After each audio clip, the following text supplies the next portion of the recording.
الحمدللہ والصلاة والسلام علی رسول اللہ۔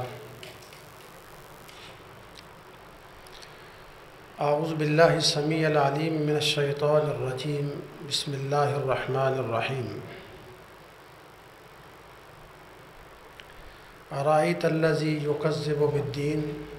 فذلک الذی یدعو الیتیم ولا یحض علی طعام المسکین۔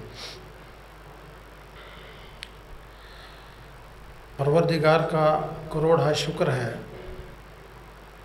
کہ اس اللہ تبارک و تعالیٰ کی دی ہوئی توفیق سے ہم آج ایک بار پھر اس منزل کو پال کرنے میں کامیاب ہوئے ہیں،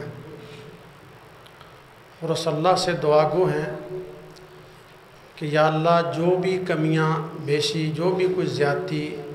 جانے انجانے میں ہو گئی، وہ لفظ کا ہیر پھیر ہو گیا، وہ زبر زیر اوپر نیچے ہو گئی، وہ ہم لوگ چونکہ اجمی بھی ہیں، ہماری زبان عربی نہیں ہے، اگرچہ وہ اگر بالکل ایک ایک لفظ کو غور کیا جائے تو وہ گرامر کا کوئی زبر کہاں پہ آنی ہے، زیر آنی ہے، وہ ہو جاتا ہے، لیکن جب آپ ایک خاص انداز میں پڑھ رہے ہوتے ہیں تو غلطی ہو جاتی ہے، تو اس کے لیے ہم اپنے رب سے دعا گو ہیں کہ اللہ ہماری اس کمی کوتاہی کو معاف فرمائے اور اس قرآن کی برکات کو سمیٹنے کی توفیق نصیب فرمائے۔ خطاب تو شیخ صاحب کا ہونا ہے، شیخ صاحب تشریف فرما ہیں۔ مجھے بھی غلام اللہ صاحب کی بات کے جواب میں صرف شکریہ ادا کرنا ہے آپ احباب کا کہ آپ نے پورا مہینہ ساتھ دیا ہے۔ اللہ کا شکریہ تو ہے ہی کہ اس کی توفیق کے بغیر ممکن نہیں تھا۔ سچی بات یہ ہے کہ تقریباً 2 سال سے میں یہ نیت اپنی ختم کر چکا تھا کہ اب میں نہیں پڑھا سکوں گا، لیکن اس میں علی رضا کو ایک خصوصی کریڈٹ جاتا ہے۔ یہ بھائی علی رضا جو ہے انہوں نے اتنا بار کہا ہے، اتنی بار کہا ہے، وہ نہیں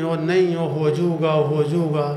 کبھی کوئی دوائی بتاتا ہے، کبھی کچھ کرتا ہے، مطلب اتنی بار کہہ کے اس نے کھڑا کر دیا،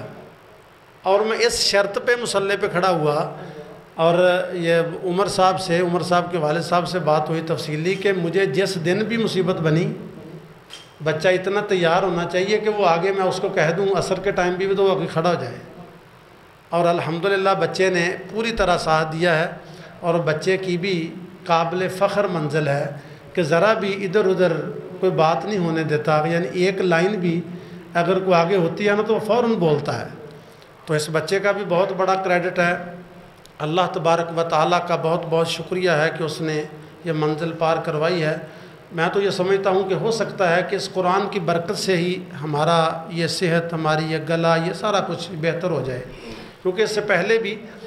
ہم لوگ تو اپنے سٹاف روم میں باتیں کرتے رہتے ہیں اس طرح کی کہ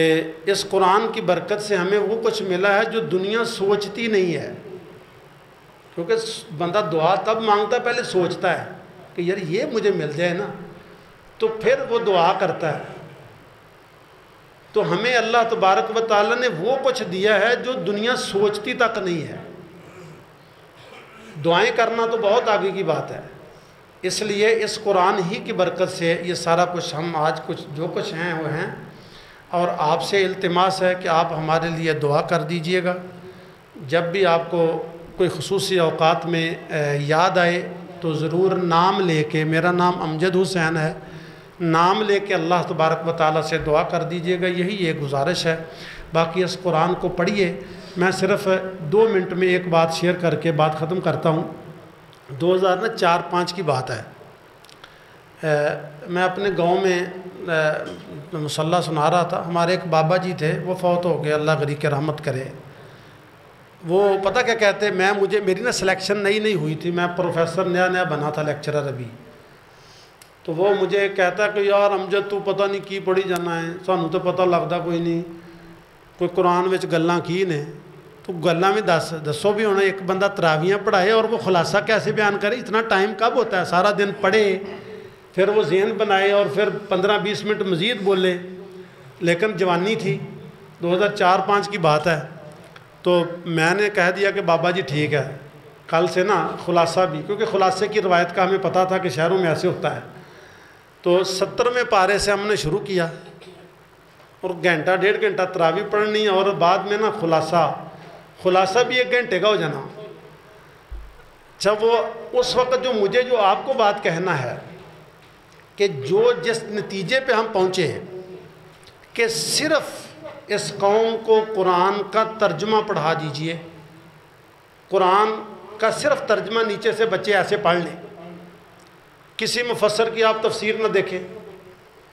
تو آپ کی توحید خالص ہو جائے گی۔ پہلی بات، یعنی کوئی فلسفے کی بات نہیں ہے کہ وہ چونکہ ایسے تھا، اس کی نیت یہ تھی، وہ ایسے جھک گیا، آپ لوگ اس کی پرسنل لائف میں جاتے ہیں، اس طرح کی باتیں کرنے کی ضرورت ہی نہیں رہے گی۔ آپ اتنے کرسٹل کلیئر ہو جائیں گے کہ آپ کی توحید بالکل کلیئر ہو جائے گی، کوئی جھول نہیں ہوگا صرف قرآن کا ترجمہ پڑھنے سے۔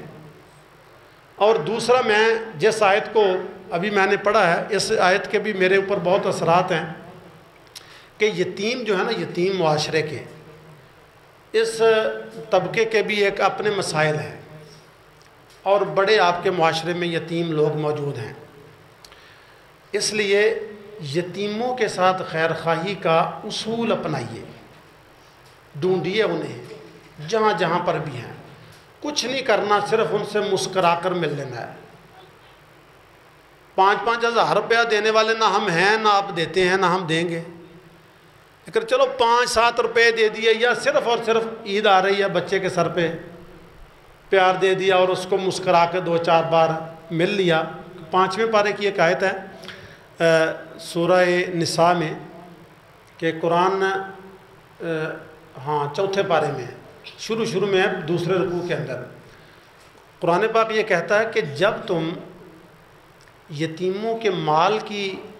باری آئے نا، تمہارے ذمہ وہ مال سنبھال رہے ہو تم، تو تم غور کیا کرو اور تصور میں لایا کرو صرف کہ اگر تم اپنے یتیم بچوں کو چھوڑ کر جاؤ، تصور میں لانا ہے صرف کہ آپ کے بچے ہیں، چھوٹے چھوٹے بچے ہوں گے آپ کے بھی، کسی کے ذرا بچے ہوں گے، بڑے ہوں گے، صرف آپ تصور کیجئے کہ آپ اپنے آپ کو آنکھیں بند کر کے مائنس کر دیجئے کہ میں اگر اس گھر میں نہ ہوں تو یہ بچے کیا ہو گئے ان کا، تو آپ کو یتیموں کا احساس پیدا ہوگا۔ یہ قرآن کی آیت ہے، سورۃ النساء 4 پارہ 2 رکوع، اس آیت کا بالکل بیان ہی ترجمہ ہے۔ اس لیے یہ ایک معاشرے کا وہ طبقہ ہے جو آپ کی زندگی میں برکات بھی لائے گا، اور ان لوگوں کو بھی زندگی میں آگے بڑھنے کی اللہ توفیق دے گا۔ قرآن کو پڑھیے، قرآن کو ترجمے کے ساتھ پڑھنے کی کوشش کیجئے، اپنی اولادوں کو پڑھائیے۔ اس قرآن کے پڑھنے سے کوئی بندہ بھوکا نہیں مرتا۔ اگر قرآن پڑھنے سے صرف بندہ بھوکا ہوتا تو مجھے 20 گریڈ نہ ملتا، آپ کی پوری اس مسجد میں سے کسی کا 20واں گریڈ نہیں ہونا، سارے کٹھے بھی کر لو تو انہیں نہیں بڑھنے، وہ میرا اکیلے کا ہے، صرف اور صرف قرآن ہے۔ میں تو اسکول بھی نہیں گیا، میں مطلب 5ویں 7ویں کے بعد ریگولر اسکول نہیں پڑھا، ویسے تو PhD کر لی، لیکن باقاعدہ جیسے ہوتا ہے نا کہ وہ جا کے ڈیسکوں پہ بیٹھنا اور وہ جو کلاسیں لینا، اس طرح میں نے کوئی کلاس نہیں لی۔ تو یہ صرف اور صرف قرآن سے، تو قرآن پڑھنے سے بندہ بھوکا نہیں رہتا، یہ آپ فکر، یہ اللہ پاک کا کام ہے۔ قرآن پاک پڑھیے، اپنی اولادوں کو پڑھائیے، معاشرے کے اندر جو یتیم لوگ ہیں ان کی خیر خواہی کے لیے قدم آگے بڑھائیے، پھر دیکھیے آپ کے گھروں میں برکات کیسے آتی ہیں، زندگیوں میں کیسے برکات آتی ہیں۔ اللہ پاک سے دعا ہے کہ پروردگار ہمیں قرآن کو پڑھنے، سمجھنے اور اس پر عمل کرنے اور اسے آگے پہنچانے کی توفیق نصیب فرمائے۔ وآخر دعوانا الحمدللہ رب العالمین۔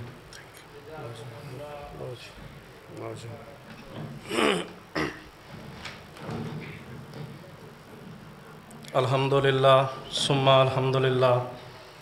اب میں بلا تاخیر دعوت کے لیے سجاد البشیروی صاحب سے گزارش کروں گا کہ وہ اسٹیج پر آئیں اور اپنے خیالات کا اظہار فرمائیں۔